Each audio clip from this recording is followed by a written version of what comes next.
Good morning, Mitch. A lot going on. Always we have a lot going on. Now we have these images of people running along C-130s, climbing onto planes, trying to get out of Kabul, the capital of Afghanistan, as the Taliban fighters go house to house looking for people who help the Americans. Your thoughts on watching these disturbing scenes from Afghanistan? Well, it's very unfortunate that President Biden made a purely political decision to withdraw with very bad timing. If you think about it, when he announced his intention to withdraw the military forces from Afghanistan and tied the departure to the 20th anniversary of the 9/11 terror attacks, it was a really stupid move. And it allowed terrorists, to claim this date as the double victory. Then he adjusted a little bit and realized that it was a mistake. He didn't admit it and started accelerating the withdrawal. So it created this uncontrolled withdrawal where we don't have correct, right residual forces, where we don't have the correct timing, and really fuel this narrative for terrorists and expose a generation to slaughter, especially Afghan women, and kind of puts a moral stain. So I think it was a strategic mistake. We needed to do it, but we needed to have a better plan. And unfortunately, no one is claiming responsibility, and any leader should acknowledge mistakes and really take responsibility. It doesn't seem like our president is doing that. Haven't we been in the process of withdrawing and pulling out for about 10 years? We had 2,500 troops in there. You can't do any nation building with 2,500 troops, Congresswoman. So we've been kind of pulling out for about 10 years, haven't we? Well, we have, but I think, if we decided to do it, then we need to do it. I mean, I don't think, we need to be in a nation building. We had a reason why we were there. And we needed to get out, but you need to do it smartly. And if you think about the time, and on top of it, tying to the 9/11 terror attack, why would you do it in the summer generally if you know that Taliban don't generally fight very well in the winter? It's much harder to fight in the winter. And give time. You need to give time to evacuate, the people that we promised, security, that were our allies. You can hold the airport to make sure that, our troops are safe, and we don't have already, have Taliban running around there.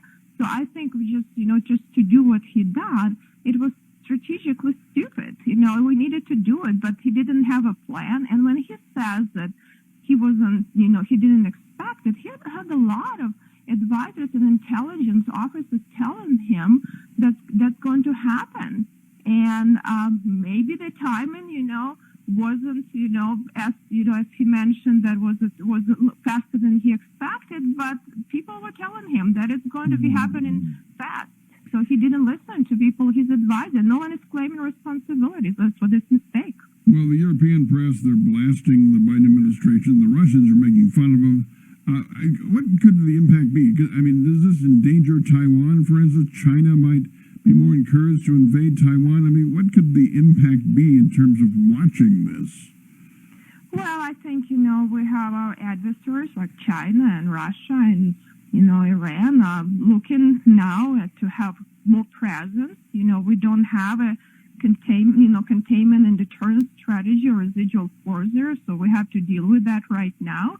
And I think, it wasn't, the reality of the ground and U.S. national security, as I mentioned earlier, wasn't the priority of the president, but purely political decisions. Now we'll have to deal with these issues, and, it makes our adversary much stronger. So I think it's an unfortunate situation. All right, turning to the domestic front in our limited time, Congresswoman, they did pass infrastructure. It wasn't all about infrastructure, but that's what happens. A little over $1 trillion. They're still figuring out how to do the $3.5 trillion social spending program. But you've been working with the lieutenant governor in Indiana trying to get the word out about broadband, bringing high-speed internet to the rural areas. Tell me an update on that. Well, I think we had a great roundtable with stakeholders because we all understand that we need to invest in tangible infrastructure and have high-speed internet access. It's critical to the 21st century economy, especially for rural areas. And I think the state of Indiana, Lieutenant Governor, is leading this and has some grant programs that the state allocated $270 million. We also have a discussion at the federal level that we need to collaborate with state and local government to help to empower for people to access to health, education, economic opportunities. Unfortunately, these bills get so huge. I mean, I think my colleague Jim Banks was saying, that this bill almost 3,000 pages, infrastructure bill. It's like, he's pretty sure that most of the senators, or none of them read. It's like reading Bible page twice, twice the Bible size, right? So he's sure in one day they didn't read the Bible twice. So they don't even know what is in it. But the problem is also add to our deficit another $250 billion. And we already have a huge deficit. We spent, just think about it, Mitch, in the last 12 months, U.S. dollars, it was 40% of U.S. dollars were printed in the last 12 months. Think about that, 40%. It's really smoking there, but 1.2 is nothing compared to the 3.5 they want to do. Well, that's on top of that. And if you think about it, we're already $1 trillion in the red just with the mandatory spending, which is not as part of this budget. So the mandatory non-discretionary spending already has $1 trillion in the red. So everything that we add, it's on top of $1 trillion. Well, Democrats don't need any Republican votes to pass the $3.5 trillion. As you know, there's Senator Manchin, there's Senator Kirsten Sinema, who have been showing hesitation. But what do you think is going to happen there?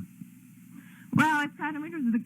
The good news, it seems like Speaker Pelosi cannot get the vote right now because she has some moderate Democrats are getting extremely nervous with all of this level of spending and potential tax increase that they're proposing.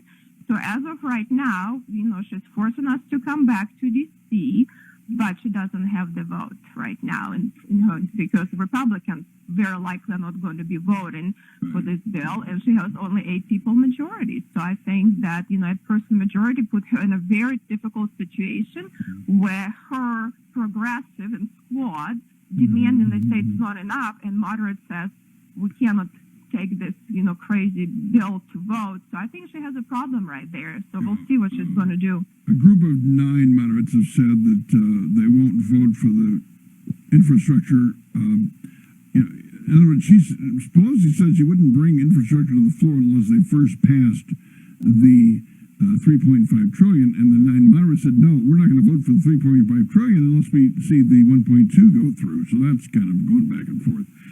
Anyway, we've got that. So as we line up for the elections of 2022, I know it's going quickly here, Congresswoman, but it seems like the Republicans are banking on the border, crime in the cities, inflation, gas prices up 40%, and maybe the scenes from Afghanistan. But it seems like the Democrats, man, that 3.5 would be huge. It seems like that's their whole ballgame. Well, and I think, the problem is we have, and people, start really feeling the pain of inflation, because inflation hurts low-wage workers the most, right? Because the share of the income on energy and food that they spend is much higher than for affluent earners. And this is very tangible and real negative consequences for a lot of Americans. It erodes the standard of living for middle class. And if you think about it, the real after inflation hourly earnings actually decline in the last 7 months.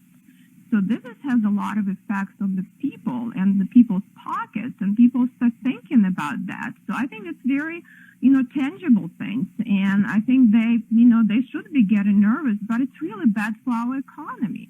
I mean, if you think about what's happening, the foreign policy is a disaster. Domestic policy is uncontrolled spending and inflation. The border is a disaster. We're not dealing with criminal situation, and the crimes are rising. I think, Indianapolis is now getting worse than Chicago, and this is not very good. I mean, so they're not dealing with all core functions like public safety, national security, protecting the country. And on top of it, start destroying the economy and, have a war on oil. They're now begging OPEC to produce oil, but destroying our industries. I think just a lot of bad things are happening. So I think people will start paying attention and waking up. All right, right, Congresswoman. We appreciate the time. We know you're on short tether, but thank you very much for spending some time with us this morning. Well, always a pleasure, and hopefully I'll be actually, I was supposed to be in Madison County next week. Now we had to move it because I have to go back to D.C., and hopefully we'll have some positive news for you too, and always a pleasure. I'll be in touch with staff on that.